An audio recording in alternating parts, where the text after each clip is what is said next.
Do you want it? I like it, Trev. Do you want it? Do you want it? Are we is that? I'll tell you what, Trev. That was a very creative entrance. Segue.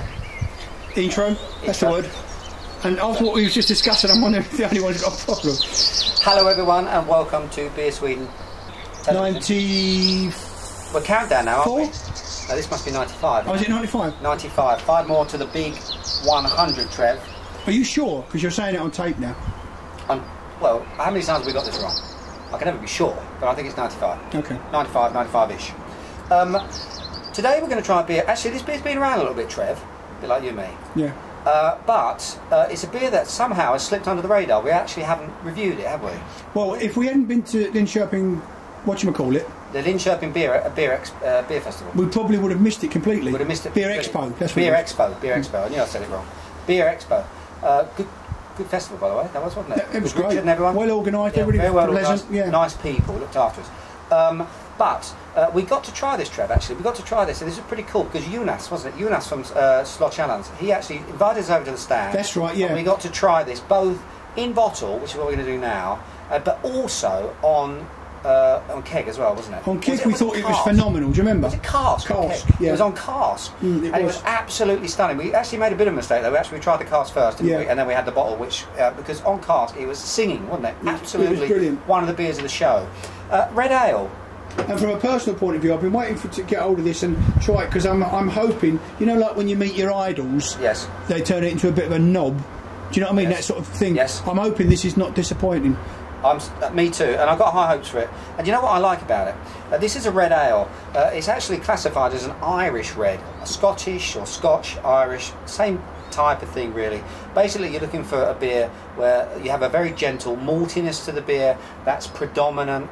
The hops are rather restrained. You're getting these very sort of caramelly, earthy, berry type sort of notes to it. It's a lot of toffiness to it. It's all about the malts with red ales, and of course you're getting through the malts this lovely, hopefully sort of red auburn sort of colour to it as well.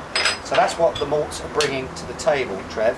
In terms of the System Lager, do the clickety click so that we can actually throw the stats up. Yeah. There you go. Okay. So let's pour this out and see whether actually it lives up to the name Red Ale. Well, it basically lives up to itself on cask. That's what we're down to, aren't we? On cask it was absolutely stunning. Now in terms of the colour here, Trev, I'll move this over here.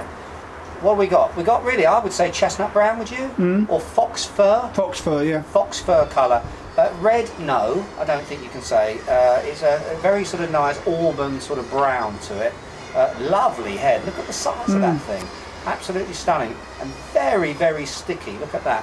Now, in terms of Irish ales and Scotch ales, stylistically, about 5%.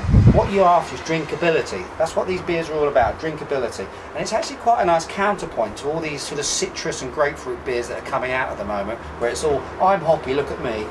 Nice actually now and again to break away from that and come back to old-fashioned beer. Yeah, malts in the beer, exactly. And I think this is a kind of really good barbecue beer this summer, okay, because these malts have actually got the muscle to take on, you know, pork, on the barbecue. All that caramel tones is going to fit in very nicely with the glazes and the honey glazes. Big T-bones. All that sort of stuff. It should go really well together. Should we give it a whirl? Go on, mate. Trev? Should we give it a whirl? From Slottskällans, you know. I'm interested about this, you know. I'm very curious about this because I sort of feel we've got a certain responsibility here because we hyped it to the high heavens. You know, Trev, I feel a bit of pressure now. Well, I do, and I'm not even. It's not even my blog. So you must be feeling terrible. Because I'm gonna. How can I feel awful? I'm gonna scorn you. Trev, I'm drinking beer. Huh? Seriously, you can't feel awful when you do it. Go on him. How's the head? Should I say tasting beer? How's the nose? I mean, sorry. There is a difference. Chestnuts. When I said chestnuts in terms of colour, I can smell them. You know. Conkers. You know conkers. Conkers. You know when they first come out. The Swedes don't know what they are, do they? What are they called then, the Swedish? You know, the green, spiky green balls, and you break them open, and you get your conker. Well, they don't play conkers, but chestnuts they have, don't they? Chestnuts, to be honest with you, it's chestnuts to me. Chestnuts, and they get that really nice sort of, you know, almost like earthy sort of smell to them. Very nutty, beautiful, beautiful sort of nutty component to it. Getting also a little bit of sort of treacle, I think it is, treacle. It's not brown sugar, but it's more treacle, molassy sort of action as well. In terms of the hops, I understand that there are hops, American hops, or hops from both sides of the Atlantic. Would that be right? Not quite sure what ones are in there. But true to form, this is actually very restrained in terms of the hop character. On the nose, anyway.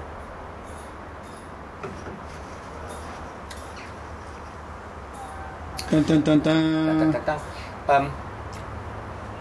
It's a slightly uncharacteristic red ale because the hops do definitely make a very late appearance in this beer. Right at the end, when you think that you've got away with it, bang, in they come. And do you know what? I actually like that because red ales, Scotch ales, Irish ales, whatever you want to call them, they do have a tendency sometimes to be a little bit too sweet and sickly and sticky, and you know, and really that hoppy, bitter finish is what's making this beer. It's lifting it up and adding to the drinkability, hinkability factor of this.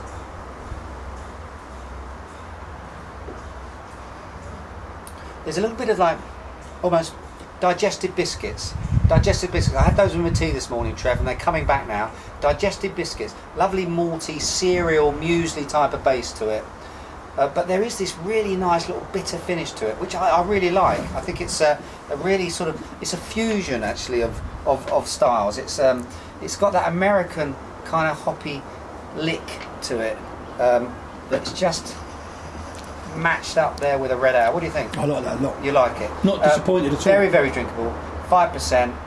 Lovely sort of sessionable beer. And as I say, and I really mean this, barbecue beer par excellence, Trev. Really like it. In terms of ratings, I'm going to go 3.9. Yeah, I would have said that. 3.9. Very, very solid beer. I mean, it's not blingy, it's not sensational, it's not a beer that people are going to write a lot about. It does what it says on the tin. It tin. does what it says on the tin, and it's a very good example, with a slight twist of a red ale. It would be nice to if we could get a cask up to Bishop's up here, wouldn't it? Actually, Eunice, if you're watching this, if you can just sort of slip a cask up, that'd be absolutely. Yeah, it doesn't even have to go to Bishop's. I'll give you my address afterwards. Yeah. Okay. All right. So until that happens, cheers and beers.